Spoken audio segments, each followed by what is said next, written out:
मजबूत विपक्ष होना।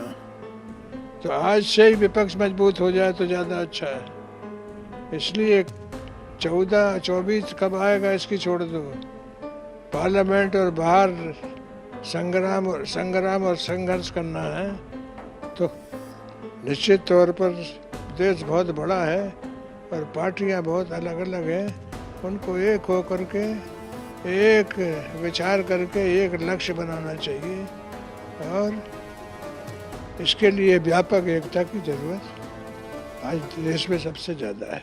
हमारे साथ इस वक्त बातचीत करने के लिए मौजूद हैं शरद यादव जी। सर, आपकी जो पार्टी है उसका विलय आरजेडी के साथ हुआ है, अब आगे का क्या एजेंडा रहेगा? देखिए, व्यापक एकता के खातिर हमने अपनी पार्टी को, क्योंकि आरजेडी सबसे बड़ी पार्टी है, तो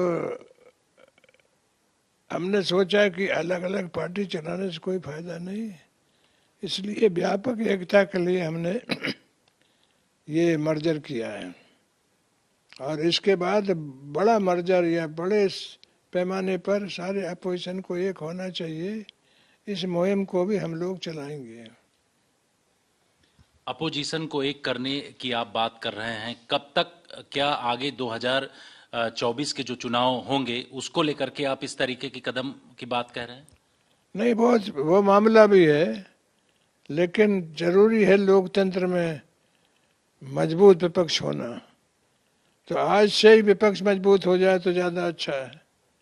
इसलिए 14-24 कब आएगा इसकी छोड़ दो, पार्लियामेंट और बाहर संग्राम और संघर्ष करना है।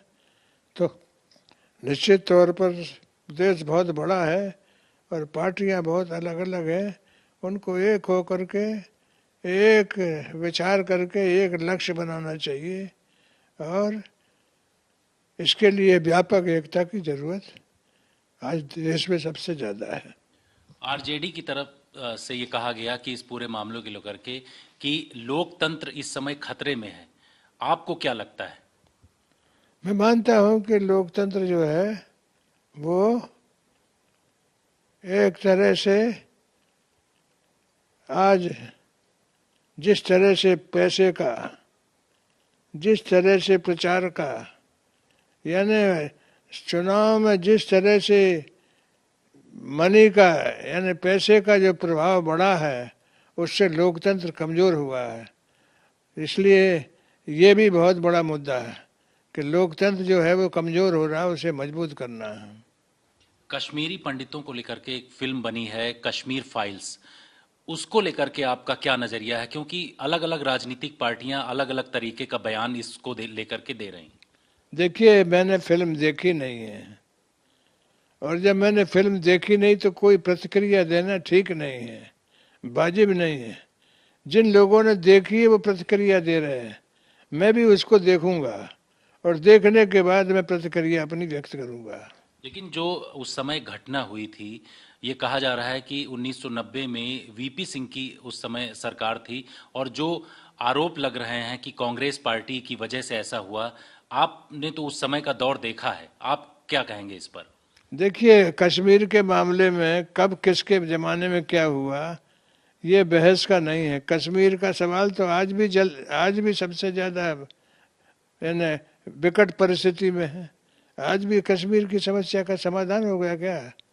लगातार जब से देश की आज़ादी आई है तब से कश्मीर का सवाल जो है वो हमेशा रहा है। तो सवाल है कि किसकी सरकार थी, ये महत्वपूर्ण नहीं है। कश्मीर समस्या विकट समस्या है और उसमें जो कश्मीरी पंडितों का विस्थापन एक बड़ा मुद्दा है और सबकी सरकार आई है तो उन्हें वापस किया गया। बहस करना अलग है, कश्मीर तो में बड़ी विकट समस्या है ही। इस समस्या के बारे में मिलकर के ठीक करना चाहिए, एक दूसरे पे ब्लेम नहीं डालना चाहिए। लेकिन उस समय की जो घटना हुई उसको लेकर के फिल्म बनी, प्रधानमंत्री ने कहा कि ऐसी फिल्में बनती रहना चाहिए जिससे कि देश में हकीकत लोगों को पता चल सके। देखिए, वो प्रधानमंत्री क्या बोले हैं इस पर मेरा कहना ठीक कुछ नहीं है। मैंने फिल्म देखी नहीं है और देख लूंगा तो इसके बाद ही प्रतिक्रिया दूंगा मैं। सवाल एक यहाँ पर कश्मीरी पंडितों का है कि केंद्र सरकार भी कदम बढ़ा रही है कि उनका जो विस्थापित हुए हैं उनको रिहेबिलिटेट किया जाए। ऐसे में आप लोग राजनीतिक तौर पर क्या कहेंगे, क्योंकि अलग अलग पार्टियां अलग अलग तरीके का बयान दे रही हैं इस फिल्म को लेकर के। नहीं, इसमें सब पार्टियां एक हैं, रिहेबिलिटेशन उनका हो, इसमें कोई पार्टी का डिफरेंस नहीं है, सबका एकता एका है कि कश्मीरी पंडित अपनी जगह वापस जाएं, ये सबका एजेंडा है, अकेले बीजेपी का नहीं है, सबका है। और यदि सरकार ये विस्थापित लोगों को वापस कर रही है तो बहुत अच्छी बात है। एक अंतिम सवाल, उस समय राज्यपाल जब ये घटना हुई थी कश्मीरी पंडितों के पलायन का, राज्यपाल जगमोहन जी थे। उनके बारे में कहा जाता है कि वो कांग्रेस से जुड़े हुए व्यक्ति नहीं थे, बीजेपी भी समर्थन दे रही थी उस समय की सरकार को।